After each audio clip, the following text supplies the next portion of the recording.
Good morning, friends.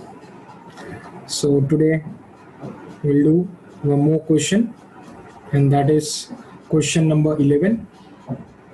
मैंने थोड़ा सा वर्किंग रेडी रखा है आपके लिए. रीजन इज कि थोड़ा क्विकली हो जाए जो हमने आगे कर भी लिया है. So for that reason certain workings are ready with you, which is very easy. Okay. और अब जो करने जा रहे हैं क्वेश्चन नंबर 11, पहले जरा क्वेश्चन निकाल दें. Right. So kindly to concentrate on the question number 11.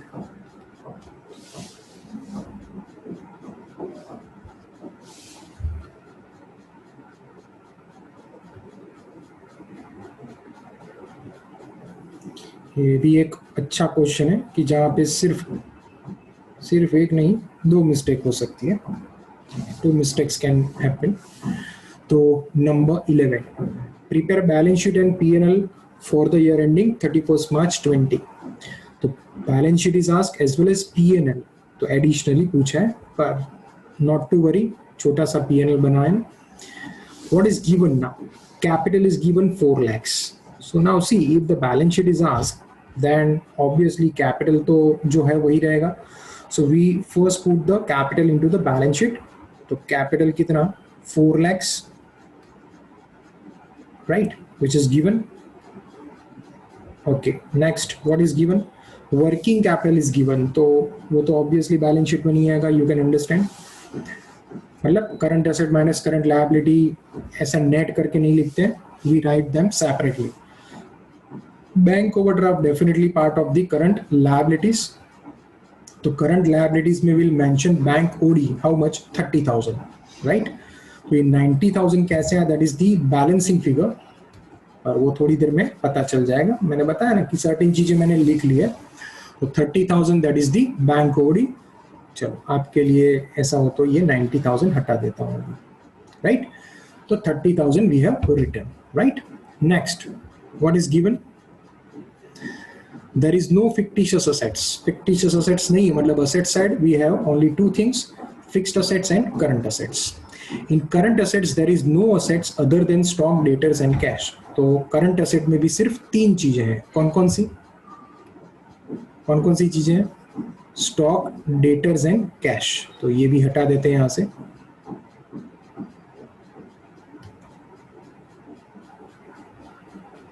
तो जितना लिखा हुआ है वो रेलेवेंट है फॉर दिस क्वेश्चन. सर्टेन चीजें कोई और क्वेश्चन की थी जो यहाँ पे थी, so not to worry.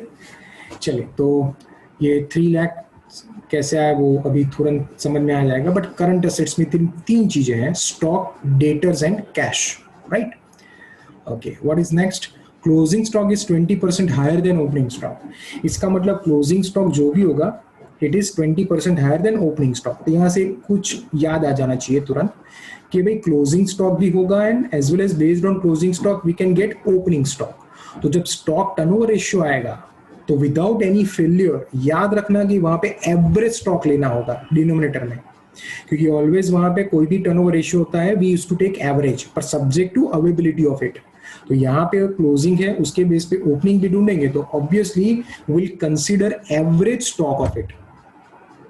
May be possible कि पेपर सेटर ने शायद इसे ये इग्नोर कर दिया हो just for finding out opening stock उसने लिया हो. But safer side what I feel कि जब तक हमारे पास ओपनिंग एंड क्लोजिंग स्टॉक दोनों है तो stock turnover ratio whenever you calculate we should take average stock. अगर ना हो ओपनिंग तो फिर fine, no option, we have to consider closing stock only in the denominator, right. फिर current ratio is given, quick ratio is given, proprietary ratio is given. अब proprietary ratio का formula नीचे दे रखा है, fixed assets is to proprietary firm. Gross profit ratio, stock velocity, debtors velocity, net profit. तो now you can check कि जितनी भी डिटेल्स क्वेश्चन में है कहीं पे भी लॉन्ग टर्म डेट नहीं दिया हुआ है ना, तो फाइंड आउट कर सकते हो. तो आगे भी बताया था कि ये तुरंत आपको स्ट्राइक हो जाना चाहिए कि in absence of information related to long term debt वो कितना होगा? 0. और ये बहुत इंपॉर्टेंट है फ्रेंड्स. अगर ये 0 अज्यूम नहीं किया तो 12 बच जाएंगे, मतलब it is not possible to solve the question ahead. तो यहां से ये सब चीजें याद रखनी है। मतलब क्या हो गया कि कैपिटल एंड रिजर्व जो है it is your net worth, right, या तो उसे हम प्रोप्राइटर फंड्स बोलते हैं। तो यहाँ पे प्रोप्राइटर फंड कितना होगा, equals to my capital employed, equals to my capital employed, क्योंकि लॉन्ग टर्म डेट कितना है 0, ये आगे एक्सप्लेन कर चुका हूं मैं, राइट, प्रीवियस क्वेश्चंस में। तो net worth will be equals to capital employed, और कैपिटल एम्प्लॉयड कहां पे इन्वेस्ट हुआ है, दो जगह पे, फिक्स्ड असेट्स में एंड वर्किंग कैपिटल में। तो working capital is nothing but current asset minus current liability, और दूसरा कहां पे इन्वेस्ट हुआ होगा, फिक्स्ड असेट्स में। तो यहां से वो भी चीज क्लिक हो जानी चाहिए कि fixed assets and proprietary fund ratio is given, तो उसका भी कुछ कनेक्शन होगा, राइट। फिर स्टॉक वेलोसिटी, अब एक और थोड़ी सी मिस्टेक है यहाँ पे, जीपी के बाद जो दिया स्टॉक वेलोसिटी, सिर्फ 5 लिख के छोड़ दिया है ना। What to assume, velocity is nothing but duration, and duration can be either in terms of days, months और वीक, कुछ नहीं लिखा है। एंड ओरिजिनल क्वेश्चन में भी ऐसा ही था, बट बाद में जब सॉल्यूशन आया तो पता चला कि 5 टाइम्स था। तो वेलोसिटी कभी टाइम्स में नहीं होता है, it is always in duration.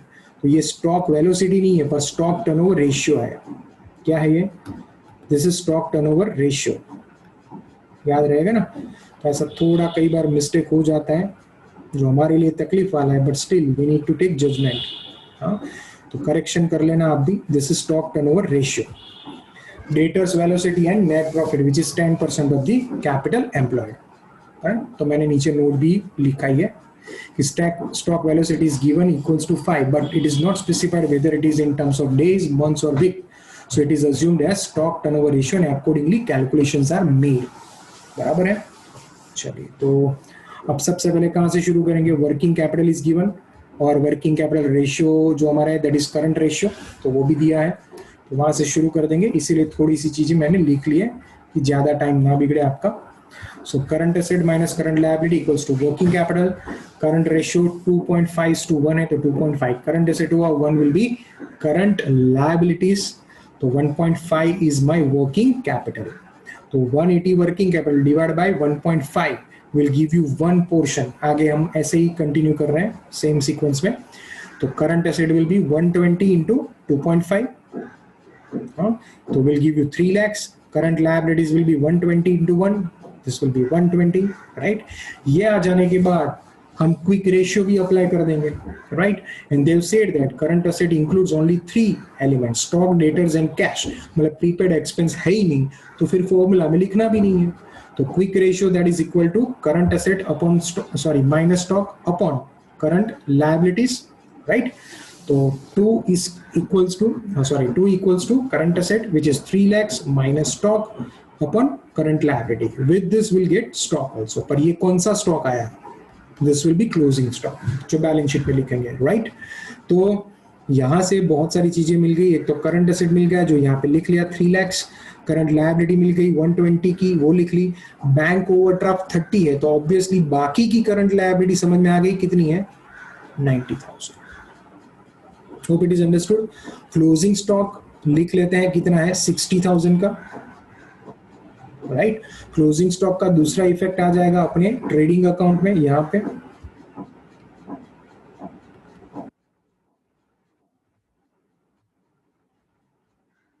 ठीक है। चलिए, तो इतना करने के बाद तुरंत एक काम करना है कि they have given you adjustment for the stock. बोला है ना closing stock is 20% higher than opening stock. तो सपोज ओपनिंग स्टॉक परसेंटेज में लिखते हैं 100 है, तो क्लोजिंग स्टॉक कितना होगा, तो क्लोजिंग स्टॉक 20% हायर है किससे, ओपनिंग स्टॉक से। So closing stock will be 120%। समझ में आ चुका होगा बेटा, hope it is understood, right. तो इन दिस केस हम क्या करेंगे, 120% that is equal to 60,000, so 100% equals to what, तो 100% क्या है, ओपनिंग स्टॉक मेरा मिल जाएगा ना मुझे। तो यहाँ पे कंटिन्यू कर लेते हैं कि opening stock which is 100% equals to closing stock upon closing stock के percentage, right. So 60,000 divide by 120% will give you 50,000 rupees. जैसे ही ओपनिंग स्टॉक मिलेगा तुरंत एक काम करना है, विदाउट वेस्टिंग टाइम ऊपर ट्रेडिंग पीएनएल में जाके लिख लेंगे ओपनिंग स्टॉक हाउ मच 50,000, और आप क्रॉस वेरीफाई भी कर सकते हो। ओपनिंग स्टॉक 50 होगा, क्लोजिंग स्टॉक 20% उससे हायर है, मतलब 50,000 का 20% विल बी 10, तो 50 plus 10 will give you 60,000, that is the closing stock. अब साथ में एवरेज भी तो ढूंढ लेना, क्यों? स्टॉक टर्नओवर रेशियो के लिए काम आएगा। तो एवरेज स्टॉक कितना हो जाएगा? 50,000 opening stock plus 60,000 closing stock divided by 2, so it will be 55,000। ठीक है, चलिए तो अब एवरेज स्टॉक मिल चुका है, तो obviously stock turnover ratio utilize करेंगे, और उसमें करेक्शन भी किया हमने 5 टाइम्स। तो क्या लिखेंगे? Stock turnover ratio that is equal to COGS upon average stock, क्योंकि अवेलेबल है इसलिए। 5 times equals to COGS upon 55,000. How much it will be? Sorry, COGS cost of goods sold कितना होगा? तो 55,000 into 5, so 2,75,000, right? अब next बारी आएगी sales वाली।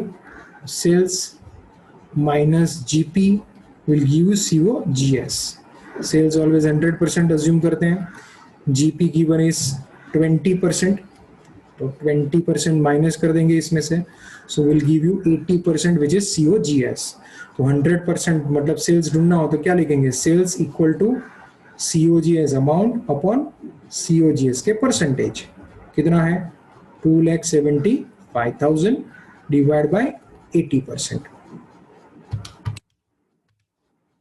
343,750। So this will be your sales amount. जैसे ही सेल्स अमाउंट मिल गया तुरंत वापस पीएनएल में चले जाएंगे, राइट? और यहाँ पे लिख लेते हैं सेल्स 343,750 बराबर। तो अब जीपी भी तो अवेलेबल है ना, कितना है जीपी? 20% ऑफ द सेल्स, तो इसका 20% कितना होगा? 68750। तो अब मिसिंग फिगर जो होगा वो क्या हो जाएगा? आपका परचेज हो जाएगा, बैलेंसिंग फिगर, राइट?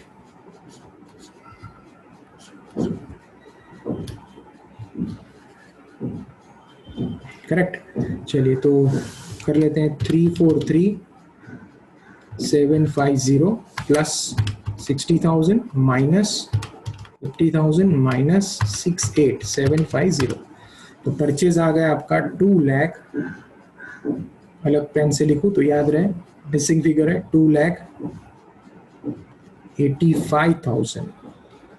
अब परचेज काम आया तो ठीक है, नहीं तो कोई बात नहीं, राइट? पर जीपी आगे कंटिन्यू कर लेते हैं बाय जीपी कितना? 68750। ठीक है, चलिए तो परचेज अभी सेपरेटली कुछ फाइंड आउट करने की जरूरत नहीं है, इट इज डन। वेल, अब इसके बाद कौन सा रेशियो करें? तो देखो करंट रेशियो आ गया, क्विक रेशियो आ गया, जीपी हो गया, स्टॉक टर्नओवर हो गया। अब डेटर्स की बारी है। यस, तो डेटर्स वी कैन गो, क्योंकि सेल्स मिल चुका है, राइट? तो सेल्स मिल चुका है, पर इन एब्सेंस ऑफ इंफॉर्मेशन क्या अज्यूम कर लेंगे? Credit sales equals to total sales, that is equal to ₹343,750। Okay, तो डेटर्स रेशियो नहीं दिया, पर debtors velocity is given duration, तो क्या लिखेंगे? Debtors velocity that is equal to 375, क्योंकि डेज में दिया है, divide by debtors turnover ratio. कितना है वेलोसिटी? 73 डेज का, 365 divide by debtors turnover ratio. तो डेटर्स टर्नओवर रेशियो क्या हो जाएगा? 365 डिवाइड बाय 73 विल बी 5, तो 5 टाइम्स करेक्ट। डायरेक्टली आंसर लिख लेते हैं 5 टाइम्स। ये आ गया आपका डेटर्स टर्नओवर रेशियो। तो debtors turnover ratio that is equal to credit sales upon क्या लिखते हैं, एवरेज डेटर्स पर ओपनिंग डेटर्स नहीं है तो simply will write closing debtors, वही हमारे एवरेज होंगे, राइट। तो 5 equals to 343750 divide by closing debtors. Closing debtors will be equals to 343750 divide by 5, 68750। 68750 आपके डेटर्स आ गए। तो वापस बैलेंस शीट में जाएंगे और लिख लेंगे 68750। तो समझ में आ सकता है कि अभी सिर्फ कैश बचा तो वो ढूंढ सकते हैं बैलेंसिंग फिगर के फॉर्म में। तो 3 लाख माइनस 60,000 माइनस 68750, तो कैश मिल जाएगा आपको 171,250। डन, ये भी मिल गया हमें। चलिए अब आगे बढ़ते हैं।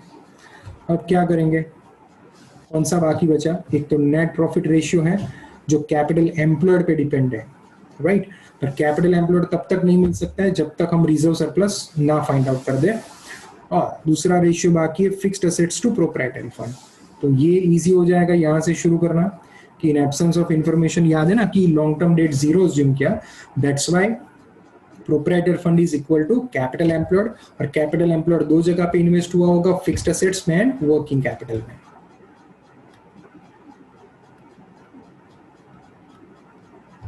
तो नंबर 8 पे हम वही लिख लेते हैं कि fixed assets upon proprietor funds that is equal to 0.6, मतलब 60% है ये। तो समझ जाना है कि बाकी का 40% क्या होगा, that is working capital upon proprietor funds. क्यों, क्योंकि लॉन्ग टर्म डेट नहीं है, तो जितना भी आपका प्रोप्राइटर फंड है उसमें से 60% you have invested in fixed assets, तो बाकी कहाँ गया, 40% वर्किंग कैपिटल में गया, सो विच इज 40%। ये ऑलरेडी सब एक्सप्लेनेशन हो चुका है आगे लास्ट क्वेश्चन में। तो 0.40 equals to working capital which is available which is 1,80,000 divide by proprietor funds. तो प्रोप्राइटर फंड्स मिल जाएगा आपको यहाँ पे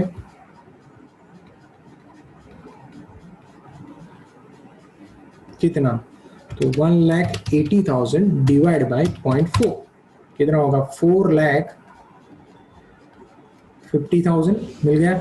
अब प्रोप्राइटर फंड मिल गया तो फिक्स्ड एसेट्स भी मिल जाएगा, और वो तो वैसे ही बैलेंस शीट से भी मिल जाएगा, फिर भी ढूंढ लेते हैं यहाँ पे कि 0.60 equals to fixed assets upon proprietor funds, right.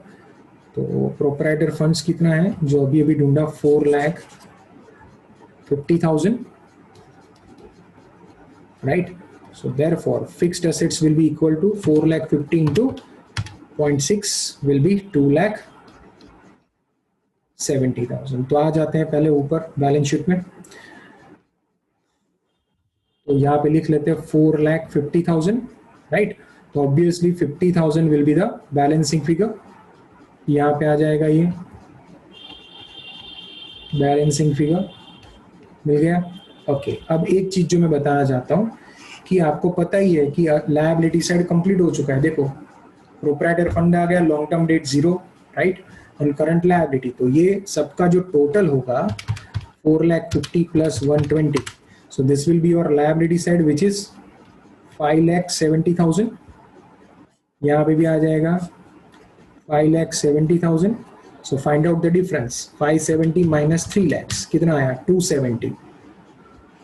अब देखो यही बोल रहा था कि ये 270 अगर वो हमने रेशियो से ना ढूंढा होता तो भी आ जाता हमारा। कैसे, कि with the help of liability side will go to the asset side, और उससे ये मिसिंग फिगर मिल जाएगा 270 जो यहाँ पे हमने ढूंढ भी लिया।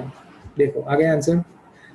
तो कई बार कई रेशियोस काम के नहीं होंगे, तो मतलब नो डाउट ये रेशियो के बेस पे हमने आगे जाके सब ढूंढ लिया, बट स्टिल फिर उसके बाद वापस फिक्स्ड एसेट ढूंढने की जरूरत नहीं थी। That will be the missing figure जो हम बैलेंस शीट से फाइंड आउट कर सकते हैं।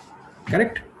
चलिए तो अब क्या बचा, देखो प्रोप्राइटर फंड मिल गया और वही मेरा कैपिटल एम्प्लॉयड है, तो थोड़ा सा वर्किंग यहाँ पे लिख लेते हैं, उसके अलग पेन से लिख रहा हूँ कि capital employed that is equal to what, proprietor fund in this case. क्यों? क्योंकि long term debt is 0, otherwise long term debt add हो जाएगा।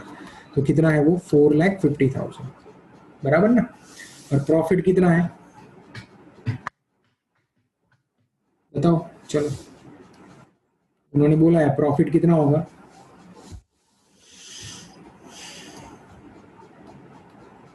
Ten percent of capital employed, 4,50,000 का 10%, 45,000, right.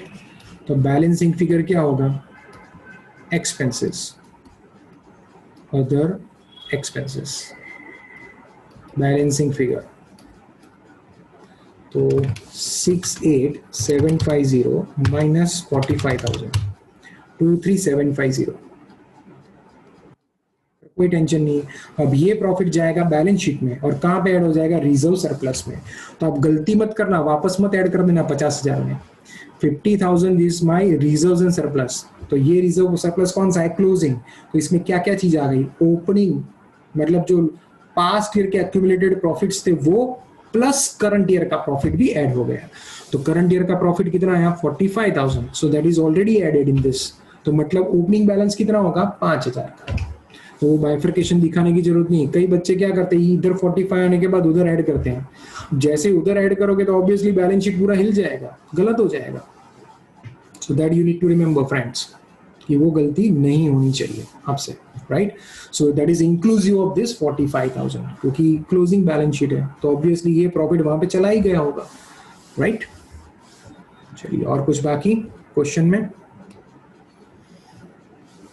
No, we have finished all the things, right? तो ये working भी हमारा समाप्त हो गया with this। तो ये रहा आपका balance sheet and P&L। Next है आपका ये वर्किंग, राइट। फिर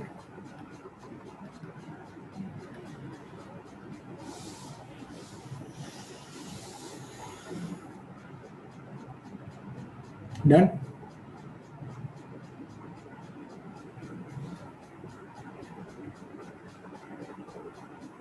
So with this, we are ending the question.